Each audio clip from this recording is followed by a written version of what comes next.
नमस्कार प्रिय छात्र और छात्राएं, मैं जितेंद्र कुमार रावत अमन कंप्यूटर शॉर्ट हैंड सेंटर आपका हार्दिक स्वागत करता है।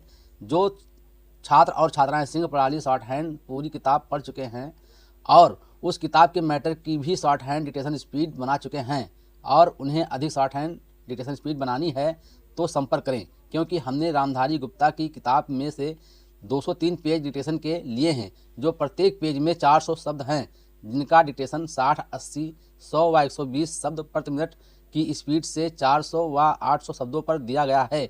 जो छात्र व छात्राएं विधिवत रूप से इन मैटरों का होमवर्क करके व्हाट्सएप पर चेक करा के अपनी शॉर्ट हैंड डिक्टेशन स्पीड बढ़ाना चाहते हैं या आउटलाइन प्राप्त करना चाहते हैं या शॉर्ट हैंड पढ़ना चाहते हैं तो संपर्क करें। मोबाइल नंबर 91 98 94 39 41, दूसरा है 700 790 52 75। अतः संपूर्ण पढ़ाई व्हाट्सएप पर वीडियो के माध्यम से कराया जाएगा। धन्यवाद।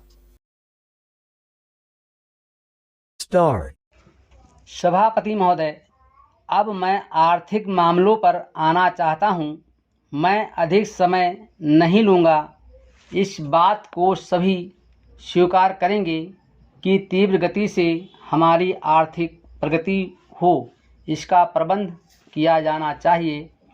इसके लिए ऐसा वातावरण बनाने की आवश्यकता है जिससे उत्पादन बढ़ सके, वितरण में समानता आ सके और उपभोग में संयम से काम लिया जा सके।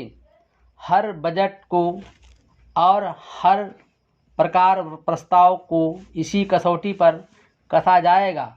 यथा क्या उससे उत्पादन बढ़ता है, क्या वितरण में समानता आती है, और तीसरी बात यह कि क्या हम देश में ऐसा वातावरण बना सकते हैं कि लोग जितना कमाते हैं उतना खर्च ना करें, उसमें से बचाएं और उसे राष्ट्र की समृद्धि में लगाएं।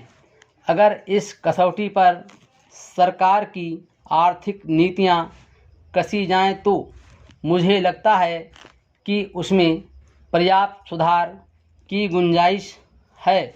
मैं वित्त मंत्री की कठिनाई को समझ सकता हूं। विकास की आवश्यकता अधिक धन की मांग करती है। राज्य सरकारें अधिक कर लगाने के लिए तैयार नहीं हैं। वे केंद्र से कर्जा लेकर अपना काम चलाना चाहती हैं। वहाँ कोई वित्तीय अनुशासन नहीं है। यह सारा बोझा केंद्र को उठाना पड़ेगा और केंद्रीय सरकार कठिनाई में पड़ेगी। इसलिए मैं समझता और सुझाव को दोहराना चाहता हूं कि राज्यों को इस संबंध में निर्देश दिया जाना चाहिए।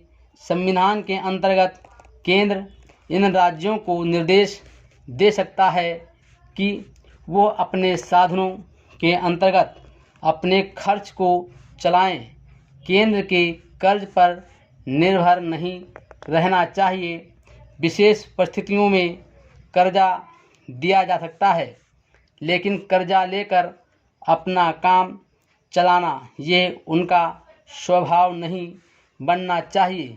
अपवाद रूप में कर्जा लेकर वो किसी विशेष परिस्थिति का सामना करने के लिए प्रस्तुत हों तो उसका विरोध नहीं किया जा सकता।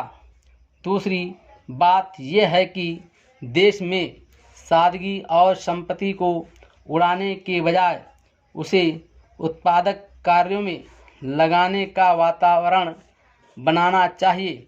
मैं नहीं जानता वित्त मंत्री महोदय इससे कहाँ तक सहमत होंगे, लेकिन आज देश में समाजवाद की चर्चा बहुत होती है। लोगों का समाजवाद की ओर देखने का दृष्टिकोण विकृत हो गया है। लोग हमें क्या मिलता है इस ओर ज़्यादा ध्यान देते हैं, हम कितना खर्च करते हैं और ध्यान नहीं देते हैं। समाजवाद बिना संपत्ति की अभिवृद्धि किए और बिना उसके समान वितरण के नहीं आ सकता। हमारा देश कृषि प्रधान देश है। Full stop.